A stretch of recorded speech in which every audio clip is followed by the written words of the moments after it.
Modern day society is a cluster of distraction with different things going on at the same time. Your family messaging you, your friends messaging you, different notifications from this app and that app. It's no wonder our life is a mess. This video is on how to organize your life in different separate categories that make it so much easier to live your life.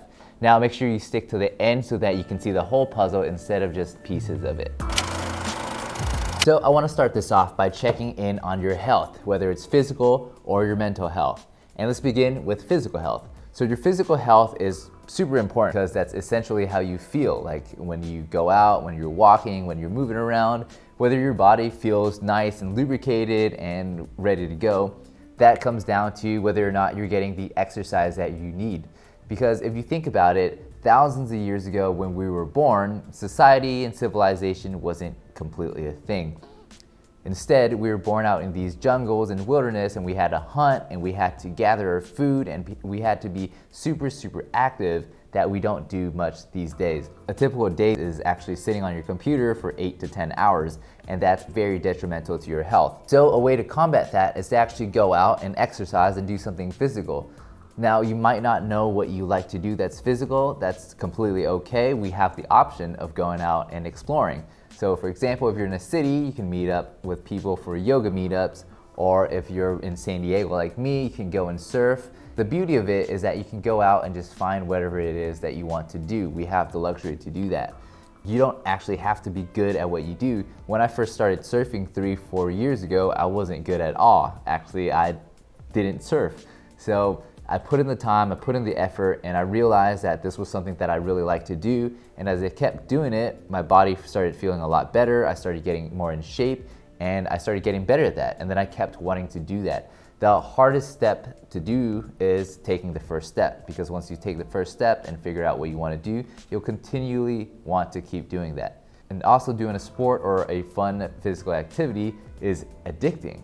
Like your body literally releases endorphins that keep you going and want to do more of this. And if you're shy to go out and meet people or to go out and do physical activities, this is a good time to segment into your mental health. How is your mental health? Are you able to think clearly and not have mental fog? It's very healthy to also sit and evaluate what your mental health is currently doing, because a lot of times we get stuck in these loops of negative mental health and we don't even know it because we're so deep in it. So if you're able to sit down and take like a third person point of view look at it, you can evaluate and see if you're actually functioning at 100%.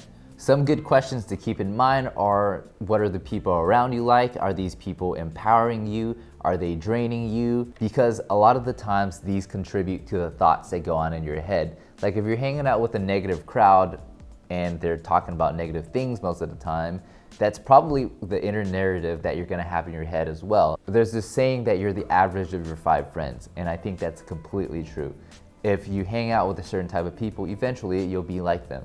So a thing that I like to do personally is to hang out with people where I feel dumb.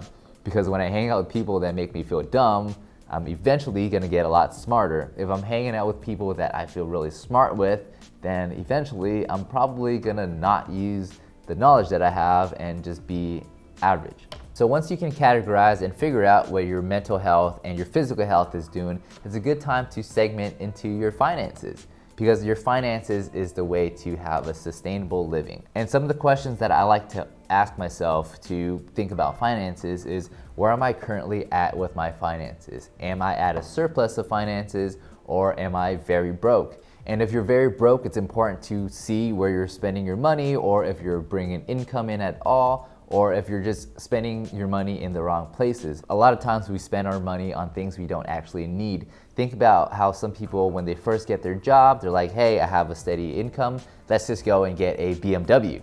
And then they get this big loan on a BMW where every month they have to pay a fat amount.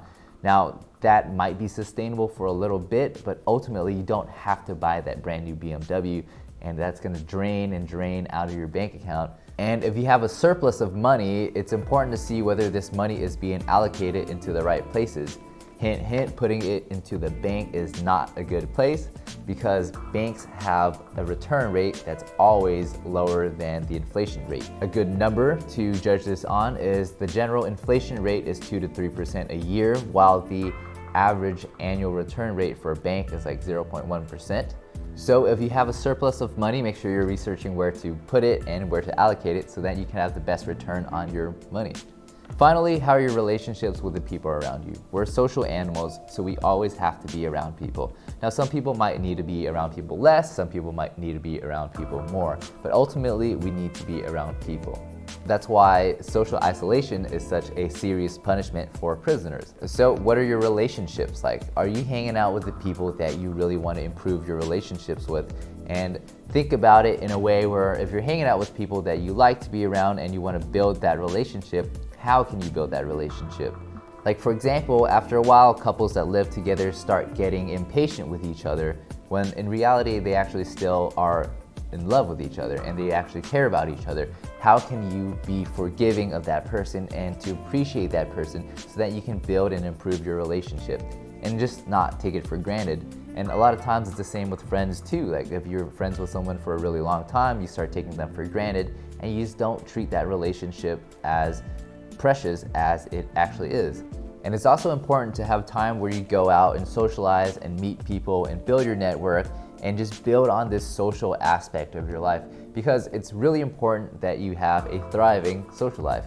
That's one of the things that make your life a lot happier, and also it makes you not stuck in your head, because hanging out with people helps you be more alive and helps you be the best you. So these are the 3 fundamental things that I have categorized my life in so that it helped me live a lot easier and a more sustainable life. Now, before you go, make sure you like, comment, and subscribe and let me know what you thought was really helpful. I'd love to make these videos for you to improve your life, and make sure you click this button right here. This is where the subscribe button is going to be. So I'll see you again on the next video, and I hope you go out there and enjoy your life.